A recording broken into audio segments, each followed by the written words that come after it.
Hello, good morning, and welcome to another video. So today we're going to be talking about massage. This is going to be a series of massage videos if the Lord will allow. I am not here to share all of my business about my business. I am here to talk to future massage therapists. I'm also not here to encourage anyone to go into the field of massage therapy who the Lord has not called to this field, but I am, like I said, here to encourage those that he has called.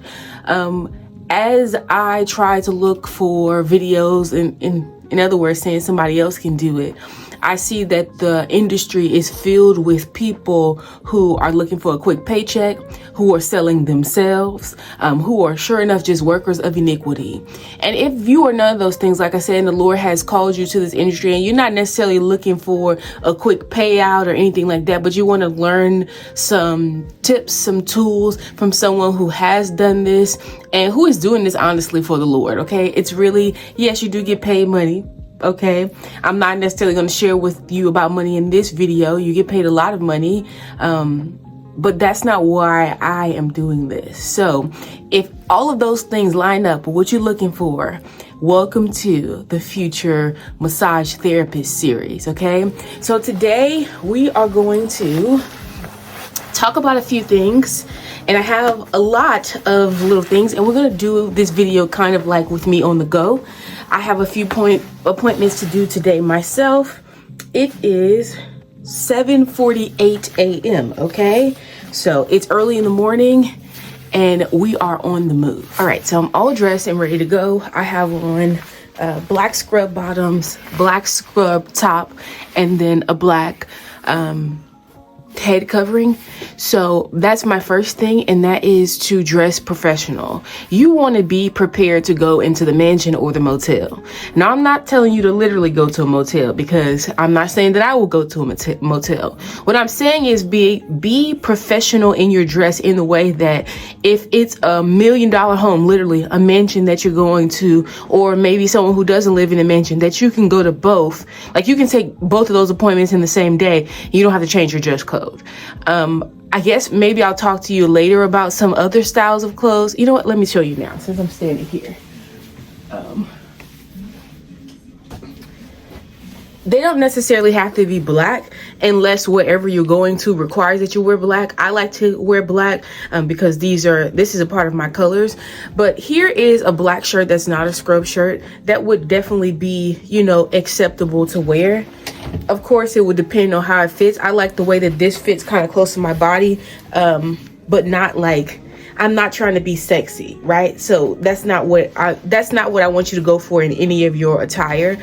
This string right here sometimes does bother me, and I'll just tuck it inside of my pants. So that might be something you want to look out for. But this is also just like a regular shirt, right? Like a collared shirt, but it's nice and neat when you put it on with, like, I could put it on with these scrub pants. So it doesn't necessarily have to be scrubs if you don't have scrubs, because baby, they ain't giving away scrubs for some reason.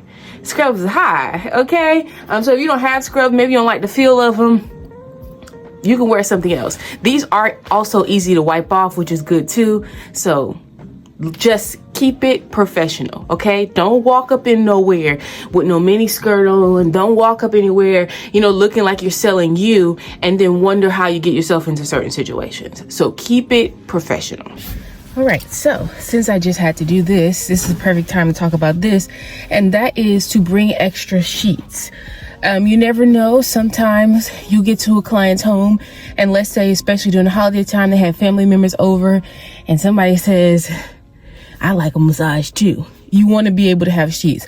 Sometimes, especially if it's a husband and a wife, they'll let you use the same sheets, but I would never offer that. I would let them tell me that. Like, I'm sorry, I just ran to get some extra sheets. I would let them say, oh no, it's fine if you leave the sheets on, and be like, are you sure? I can give you fresh sheets. I would like to have the option. I wouldn't say, well, I can give you a massage, but I don't have no extra sheets. No go. Remember what I said, professional. If you're in the mansion, I'm just saying, okay, do what you do when you're in a mansion, okay? So extra sheets. This is a laundry bag. I absolutely love this laundry bag. It's still available on Amazon because I just recently purchased a new one, but I've had this same laundry bag the entire time I've done massage.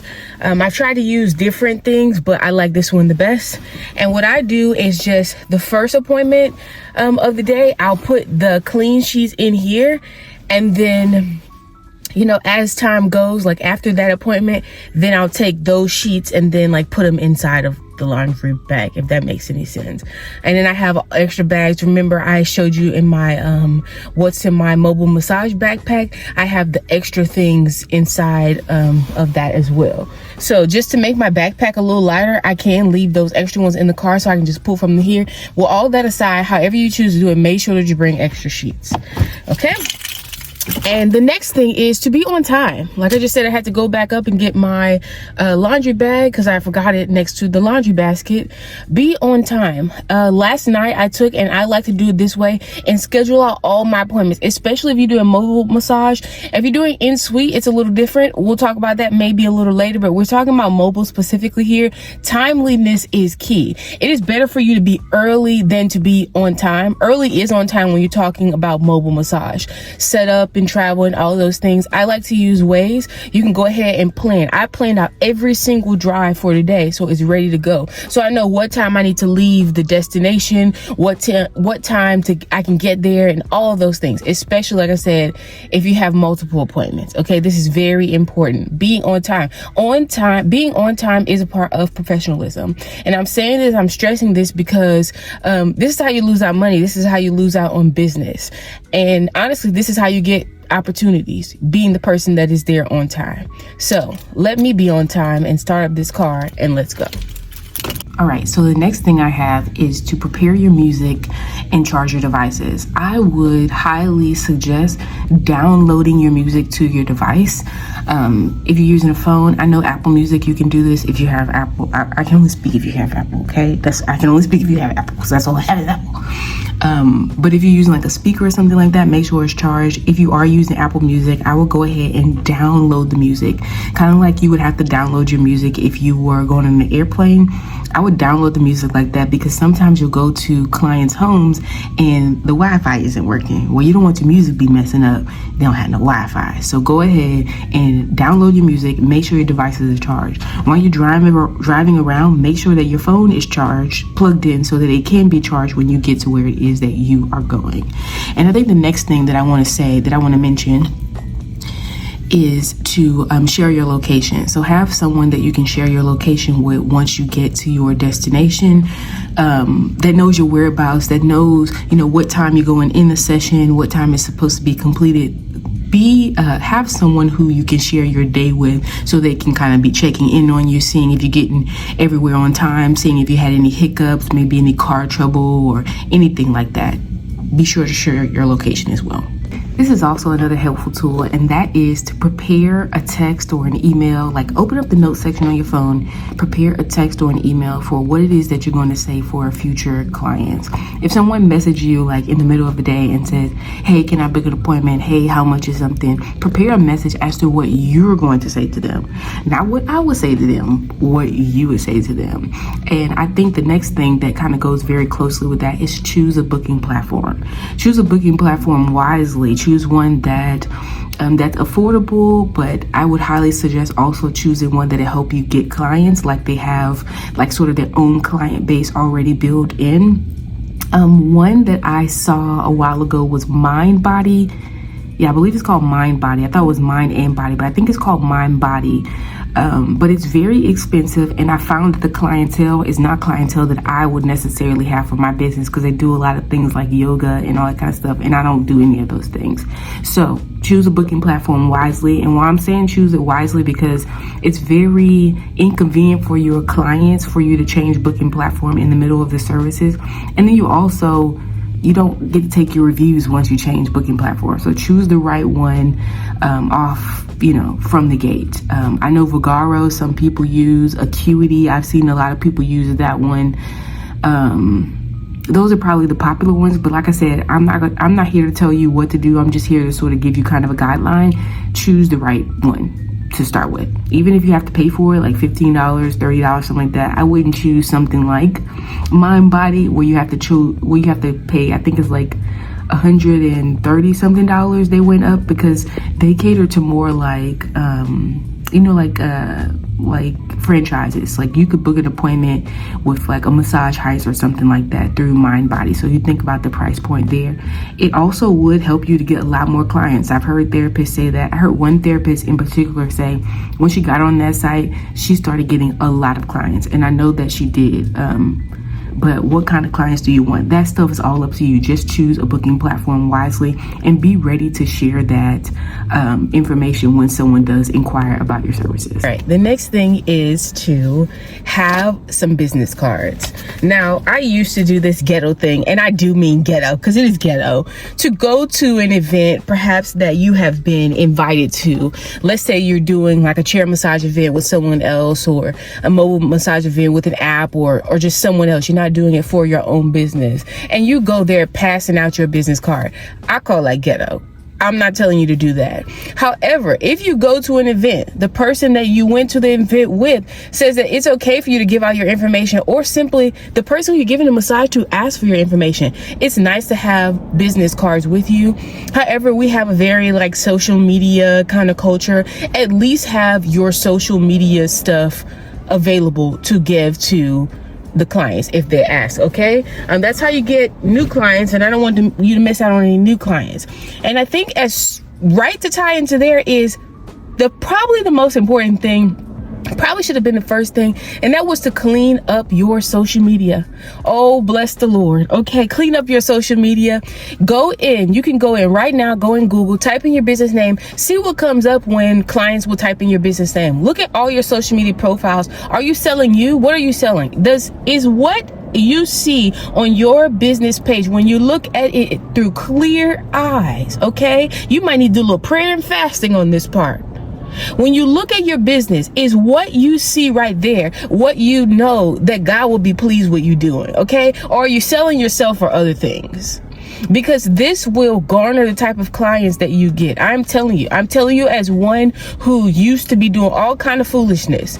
I told you guys, by the grace of God, I'm here. By the grace of God, I've been set free and delivered, okay? But I used to do things like, selling waist beads and all that kind of stuff. All those kind of things drew in a certain crowd of people. One, at the end of the day, who I know the Lord wasn't pleased with, and he wasn't pleased with me doing those things. So look at your social media. Take a good look at your social media and clean things up. What are you doing? Is this a business profile, or is this a profile all about you selling your body, literally, other things? Because I'm telling you, this is how you get those certain crazy kind of clientele. Okay. And I'm not here I know people are out here doing all kinds of stuff, but I'm not here for that.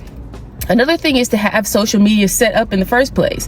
This is the time that we're living in, and it's very, unlikely for you to get a good book of clients when there's no portfolio, so to speak. And that's what I like to use, the Instagram and Facebook and things like that.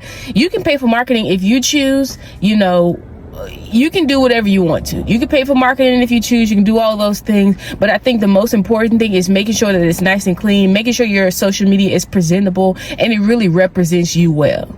So if you can't represent you well in real life, you might have a little trouble there. Like I said, maybe some prayer and fasting is what needs to be done right there. Make sure you do have the social media in the first place so that people can see what it is that they're going into. You don't want to get the wrong kind of clientele. And I think that's another thing to consider with business cards. I found out the hard way that every client isn't your client. Just because you go and give the massage, just because they booked an appointment, they're not always, people will ask. They will ask for your information if it's the right kind of client for you. I have one more thing while I'm sitting here, and that is to keep track of your appointments. You can keep track of your appointments digitally. And when I say keep track of your appointments, I mean keep track of your appointments like money wise. For tax purposes, I have a video here on this channel. I believe it's still here. I hope it's still here, about taxes. I'll link that for you. Keep track of all those things, and really just for your personal, maybe I don't call it motivation, but personal, like see how you did, see how you want to do, set some goals and things like that. it doesn't necessarily have to be clients' names. However you choose to keep it, I would just make sure most definitely to keep track of the money, how much you charge for the massage, and if someone left you a cash tip, how much you got from there as well. I would keep a record of that after I do every massage. It's easier to do when you do every massage. That way, you know, you're not losing track. But definitely keep those records. Okay, so I'm gonna close my mouth for now and prepare for my own appointments. As you can see, the sun is going down, so it has been a full day.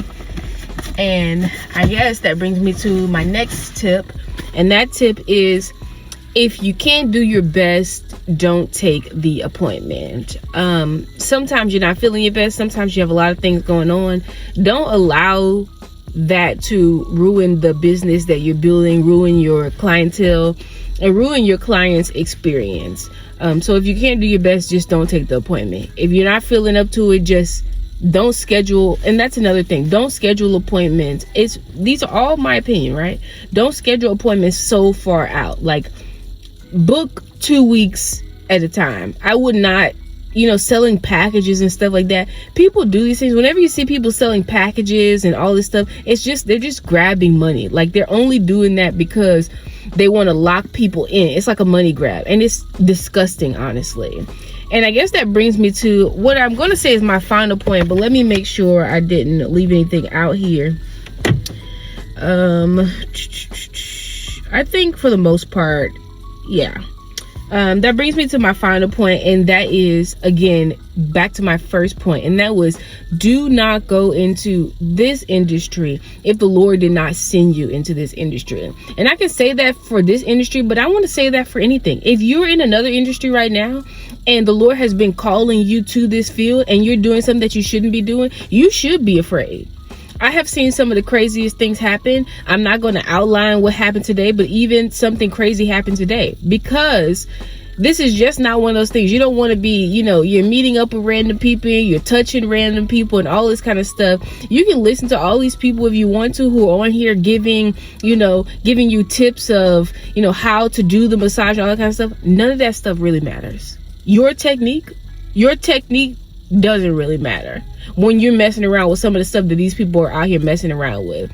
And the example that the Lord gave me was, when you go into a place that you're not anointed to go into, you're like a person scaling a skyscraper without a harness on. And this is very dangerous. I don't know if you've ever heard of, thank you, Holy Spirit. It's called, oh man, it's like they climb mountains without harness on. There's a word for it. I'll put it on the screen. They climb mountains without harness on. Most of these people lose their lives at the end of the day. Okay, they're mountaineers, but they climb the mountain without a harness on. So he told me that getting into the industry that you weren't called to, doing anything that you weren't called to, that you haven't been anointed to do, is like climbing a skyscraper without a harness. Because the Holy Spirit, because the Lord God is the harness. Imagine doing something without that backing. Anything could happen. And I'm telling you, some of you guys, you think it's crazy, and you like I said, you've been lured into this, or you're trying to be like you're being lured into it currently because everybody's telling you how much money they can make, and they're not telling you that 99% of the massage therapists are practicing witches, openly practicing witchcraft. They're not telling you that part of it. People losing their lives, I mean, like death. People losing their lives, cancers and sicknesses and all this kind of stuff that comes from putting your hands on, doing stuff that you weren't called to do. The Bible says to touch not my anointed and do my prophet no harm. But if you haven't been anointed, guess what? You could be touched. You haven't been anointed to do the thing, consider yourself touched. That's all. I want to reiterate that. Like I said, I see a lot of people, it's all about money. Like, girl, you know, like I said, of course you make a lot of money. It's a lot of work. You make a lot of money. You have a lot of good experiences. You see a lot of money. You get a chance. I get a chance at least to go in mansions and all these kind of things. So you see money, and then you realize, you know what? Money is really just money. That's what I know. It's hard. I know it's hard for you to think about, especially if you're lacking a few coins. But money is just money. At the end of the day, it can't buy you safety. At the end of the day, it can't buy you happiness. So don't be out here doing anything that you are not supposed to be doing. I think that is how we're going to end this video. So there won't be any comments here. None of these videos are like, you know, if you have a question for me personally, perhaps you could send me an email. If you read down below, I do not answer all emails because sometimes they're just, you know, they're not stuff that I'm going to answer. If you want to ask me an intelligent question, I'll give you an intelligent answer back. If you want to waste my time, I just won't respond to it. This is not going to be like a back and forth, like, oh, you tell me what it is that you would like to see me talk about and all this kind of stuff. I'm not doing that. I did that before, and no, we're not doing that. So I hope that you enjoy this video. I hope you learned something from it. As always, I'll see you guys in the next video.